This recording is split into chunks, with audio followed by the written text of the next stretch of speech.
Thank you for doing what you are doing here to activate and to mobilize and to engage and to imagine our future. This is a moment we all get to talk about one of our favorite things, which is the actual streets of LA. And on the way here, I was thinking about, it's not just the curb, it's when I lived in England, I remember my favorite sign once I passed with my now wife, it said that dogs shall not foul the verge or pathway. I had no idea what that meant. I speak English fluently, I think, but in England it meant dogs can't crap right there on the sidewalk. Or I looked up what verge was. It's that space, between, at least in England, between the sidewalk and the street. And on the way here, I was looking at a question posed by somebody on Quora, what do you call that area? And the best answer had like 50 different things depending on where you live and where you are. Some call it city grass, some call it boulevard, some call it curb strip. My favorite were, of course, government grass, which sounds like a contradiction. Island strip, which is what they call it in Long Island. Neutral ground, or as we saw in England, verge. But I think it's also fitting, just as you played with the word curb, to think about what we're on the verge of doing, both as urban planners and transportation professionals, as investors, e-commerce, and the way that we're interacting with each other coming out of the two most difficult years of our life. But I want to thank some people who are doing this Reimagine. Of course, you, Jonah, and Harry, for making this all possible today. Selita Reynolds, who I know is either here or coming here, our great visionary, Department of Transportation, General Manager. She got at least one fan right there. And she's been such a steadfast advocate, not just in LA, but globally, for these sorts of changes. And I think we all have a real opportunity in this moment. And I would just challenge you to continue challenging folks like me to push that envelope forward, to think about how we can come out of something as traumatic as this pandemic, but that also helped us put all the things that we thought needed to be in a certain way and discarded them, and allowed us to reimagine how we reconnect with each other and what lessons we can pull from that, so we don't just say, well, that was a chapter of 2 years, but what lessons from this recovery can we glean? Last Saturday was the 700th day of this pandemic. I don't mean to break down the whole party here, but it's 700 days. For much of us, we can't remember life really viscerally before it.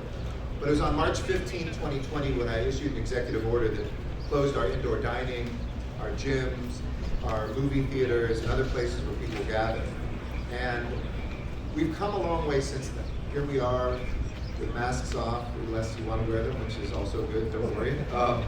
It's only been a few weeks since my mask date, so I'm kind of confused still. But it was critical for us all to find each other. We knocked on the doors of neighbors we never knew. We looked at businesses we had never supported. And we knew how devastating it was, first and foremost in lives, but also in livelihoods. And suddenly our curb space took on a new significance. Practically overnight, we created these temporary food retail pickup zones.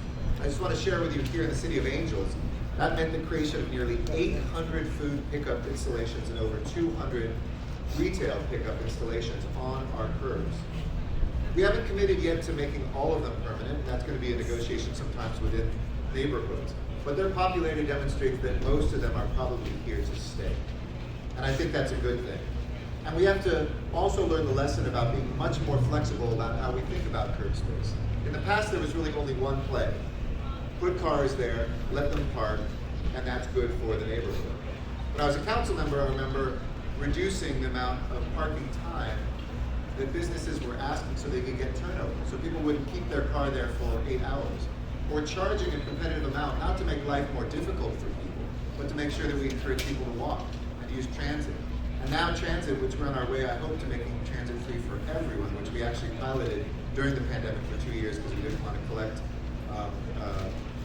the fares from folks and endanger people's public health. But we've now made that permanent for all K through 12 and community college students, so that riding transit is free and a right. But we also rolled out not just those delivery spaces, but LA al fresco, which, to me, I keep going back to my bureaucracy in Los Angeles and saying, how can we figure out a way not to enforce a lot of regulations, but to get to yes with a problem? And I think LA al fresco was a perfect example. There's probably 100 ways we could have shut it down or said, no, we can't do that. But by getting to yes, by becoming bureaucrats who figured out a way to solve a problem. We were able to cut red tape, provide streamlined, no-fee temporary permits for outdoor dining. And it was a lifeline for so many of our restaurants. In fact, we surveyed restaurants afterwards, and 81% said they would have shut down without outdoor dining. Let that sink in for a second. 81% of the restaurants we know and love and go to would have been gone were it not for LA al fresco. And 97%, not surprisingly, said they want to make this permanent. And so that's what we're doing. We're going to make LA al fresco permanent, work together with the City Council, and continuing those programs to make sure equity is baked in. For those folks who didn't have the money to hire an architect, we got great design professionals to volunteer their time in low-income communities and communities of color, prioritize those areas where folks couldn't necessarily pay those fees, and help them reimagine those sidewalks in safe, accessible, sustainable ways. So far, we've already issued over 1,700 sidewalk dining permits and nearly 2,000 private property permits, and installed 191 curbside dining areas across Los Angeles. And I want to thank our departments, whether it was transportation, public works bureaus that all participated in this, or our design community. That's an extraordinary endorsement that our curbs matter. We've also installed over 50 miles of slow streets in 30 neighborhoods where we said, if you want us to slow traffic down on your street, let us know. We'll do the work, and let's see if we can make these much more friendly streets, not just for cars and motorcycles zooming through, but for scooters, for bikes, for people walking, and for kids playing on those streets that I know I grew up doing in the San Fernando Valley. We own these, and we should use them much more flexibly.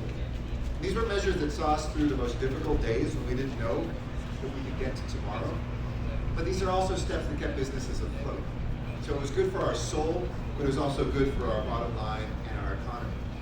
Bloomberg came to me recently, news, and said that Los Angeles is recovering from the pandemic stronger than any other city in America. We're outpacing all those places in Texas that brag about taking our business, everywhere else in California, New York, Chicago, in job growth, and also in the valuation of our publicly traded companies. So both for jobs and for business investment, this is the #1 city in American economically. And I've got to think that our flexibility on reimagining the curb and our space and how we transit through that needs to be a central part of the fuel that keeps us going. Our people are already the most creative, determined, and hardworking in the world. But we also have a passion to lead the future. So thank you for reimagining what that future looks like. And it's been such an incredibly difficult 2 years, but I hope you're all tending to your well-being. Maybe that's just going out to a neighborhood place to eat outside close by to where you live. Maybe it's investing in a new way to get things to people who need them more conveniently. Maybe it's finding workers in a more equitable way who could be the bosses of the future, who haven't looked like the bosses of the past. But I'm so grateful for the part that you're playing. Know that Los Angeles' aspiration to be that transportation technology capital of the world is also your calling. And while I'm going to be over 12 time zones away for a little bit as your ambassador to India, I will still be looking back at what Los Angeles is doing in preparation for those 2028 Olympics and Paralympics, reimagining and showcasing what innovation and belonging looks like to the world. Have a great session. Enjoy yourselves. Eat some great food. And thank you so much. Thanks so much.